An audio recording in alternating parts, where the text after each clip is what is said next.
Witness our century. World War II, history's greatest conflict, seen through the eyes of the soldiers who fought the battles. Hear their dramatic stories and witness the epic clash between Axis and Allies, victory and defeat from both sides of the battle line.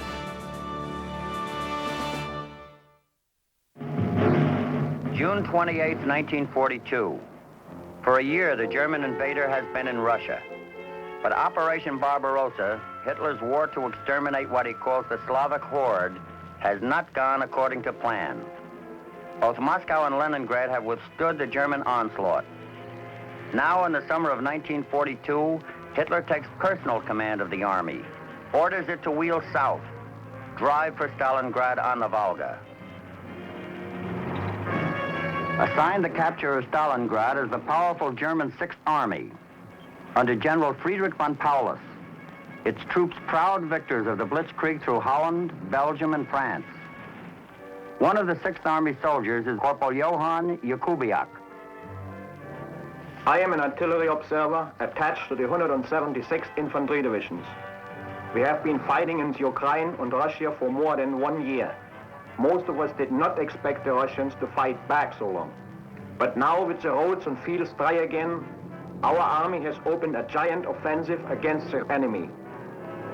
This time we will finish them off. If the advancing German army can capture Stalingrad, their prize will be an industrial city of 700,000 people, a city dominating the Volga River, the jugular vein in the throat of the Soviet Union. He who holds Stalingrad seals Russia off from the Caspian Sea, the Black Sea, and the Mediterranean. It's a big assignment, and it must be done before the snow falls.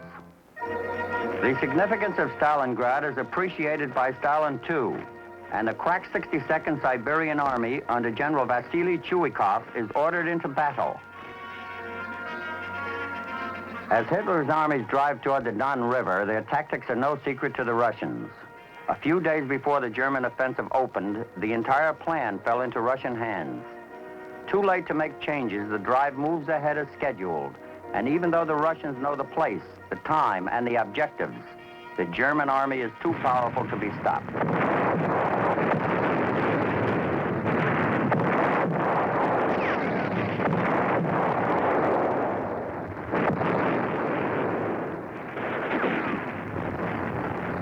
At first, the campaign moves fast.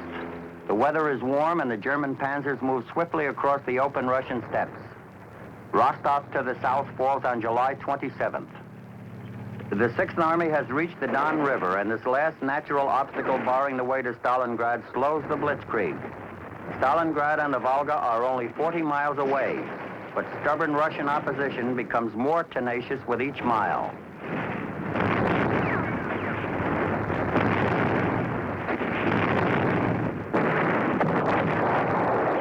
Mile after mile, just one cannon after another. Heavy guns and light guns. German guns, Romanian and Italian. Whenever we encounter enemy strong points, they are immediately destroyed with a thunder shower of fire. August 21st, the 6th Army, now supported by a fresh Panzer Division, makes its big push to cross the Don. Early in the morning, more than 100 assault boats begin crossing the river. Within hours, 6 infantry regiments have established a beachhead on the east bank. In the less than 2-month-old campaign, the Russian army has lost 250,000 men. As the Germans push toward the Volga, the Reds brace themselves to lose even more. Day and night, we keep pushing across the steppes. Fighting is very heavy. I direct our battery to give supporting fire to the infantry. The Russians bring more troops to drive us back towards the Don, but our guns and panzers are cutting them to pieces.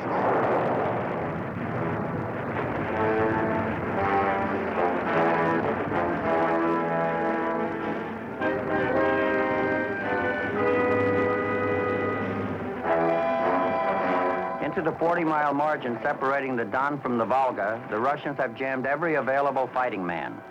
Stalingrad itself, with the Volga at its back, is turned into an armed camp. Everyone who can hold a shovel is told to dig trenches, foxholes, tank traps. Any sort of evacuation is canceled by Stalin's direct order. Soldiers will fight harder, he says, for a live city than for an empty one. One of the Russian soldiers ordered to the Stalingrad front is a twice-wounded veteran from a small town near Minsk, Corporal Ivan. I just returned this week from the hospital to my company outside Pugachev. Now they order us to the Stalingrad sector. Everyone knows the situation there is critical, but the reports are confusing. All we can be sure of is that there is more war ahead for us. The Germans must be stopped or everything is lost.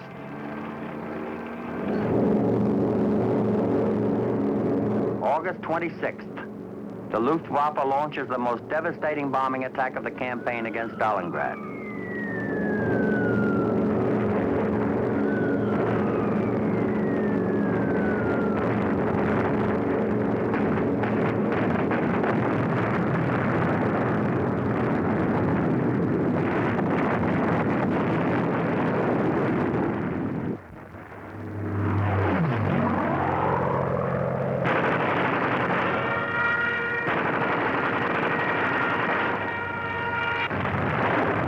While Stalingrad reels under the Luftwaffe, the German troops move steadily closer to the shattered city. By September, the city is cut off from three sides, but still the Russians hang on. The Stalingrad tractor plant continues to work, and during September alone, under constant bombardment, turns out 350 tanks and armored cars. More than half are destroyed in a desperate attempt to throw the Germans back.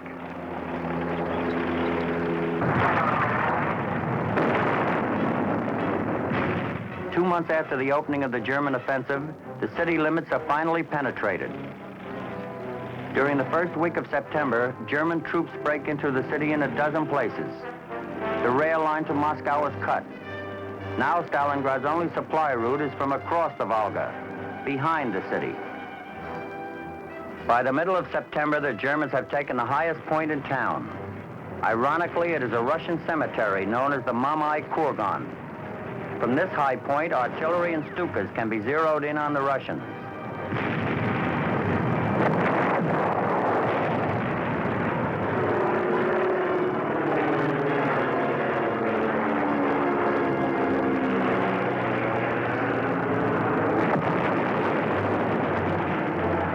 Two days after the Germans take the Mamai Kurgan on September 16th, the Red Army's 13th Guards Rifles charges the strong point.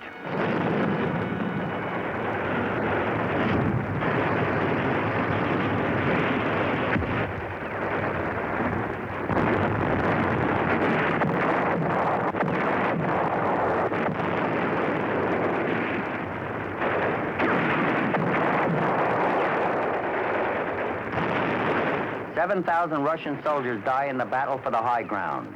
But by the end of the day, the Germans have given it up. They are back down the hill.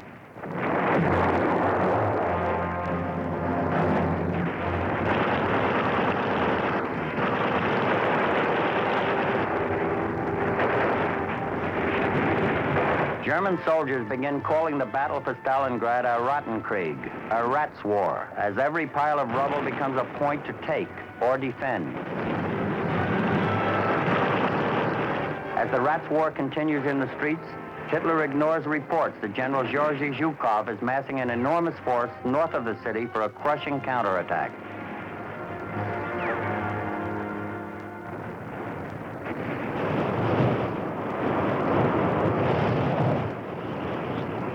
November 16th, the oldest and best of Russia's allies arrives on the scene. The first snow of winter covers the field. This morning, we arrived at Leninsk. Stalingrad is directly across the river. From the shelling and bombs falling on Stalingrad, we are as nervous as those in the struggle. Thousands of soldiers are gathering here. Also, there's many wounded here, but only the severe cases are evacuated. The others will go back with us to Stalingrad. The Volga is a frozen bridge. Our company is crossing over to Stalingrad on foot. 25,000 other troops will be with us. My comrades and I have no specific orders, only speeches from our leaders. They tell us that as the Soviet soldiers, we must stop the fascist enemy, if necessary, with a wall of bodies as high as the Caucasus. November 19th, the Russians are ready to strike. As the guns come up and tanks are made ready to roll, the attack order goes out. The invader must now fight for his life.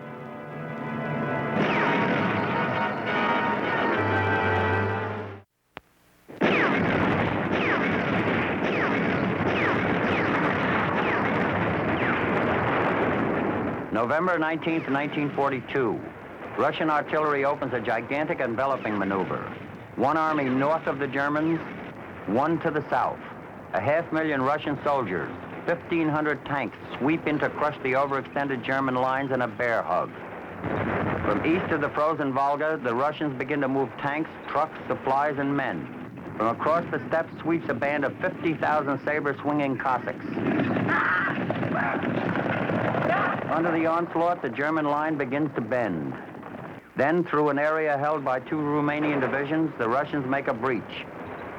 Quickly widening it to 2 miles, the Red Army races through the gap. Almost overnight, the Germans find themselves being crowded into a pocket.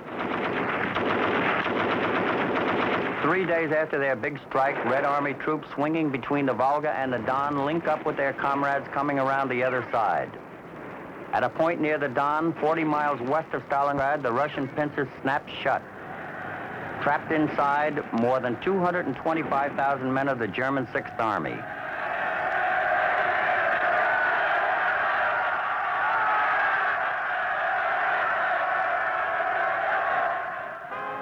From Von Paulus, a message goes to Berlin. Army encircled. Whole of Stalingrad now in Russian hands. Strong enemy forces approaching from the southeast and in great strength from northwest. Ammunition situation acute. Situation could compel abandonment of Stalingrad.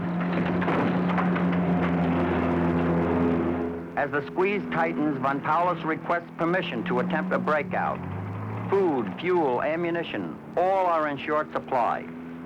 Hitler considers a breakout, then with Goering's assurance that the army can be supplied by air, orders it to dig in.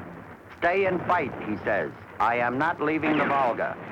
He announces that henceforth the army will be known as Fortress Stalingrad. The Russians, more realistically, refer to it as an armed camp of prisoners. The German soldier immediately begins to feel a shortage of ammunition. Rounds are counted now and rationed. A thrift is imposed at a time when only extravagance can win the battle. December 2nd, the Russians launch another full-scale attack on a trapped army. The rocket-launching Katyusha pours fire into a steadily shrinking target.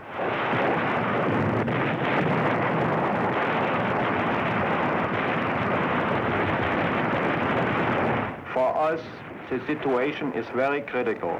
Reinforcements and supplies have been promised, but they do not arrive. We have ammunition only for small arms. Medical supplies are gone. Bandages are taken from the wounded who die, then sterilized in water melted from the snow.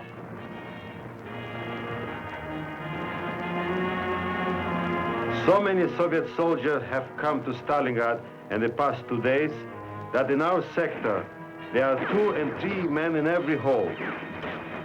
Everyone talks about the great encirclement of the Germans by our army. In this trapped situation, they will fight very hard against us until we crush them. The enemy is in the ruins not more than 50 meters from us. My comrades say there is Italian troops with the Germans, that they tremble more from fear than the cold. We make some jokes about them. Then someone says, kill all the Germans first, then the Italians, and the Romanians, you can leave it to me. But I tell myself, I will shoot at whatever comes first. From the south, a German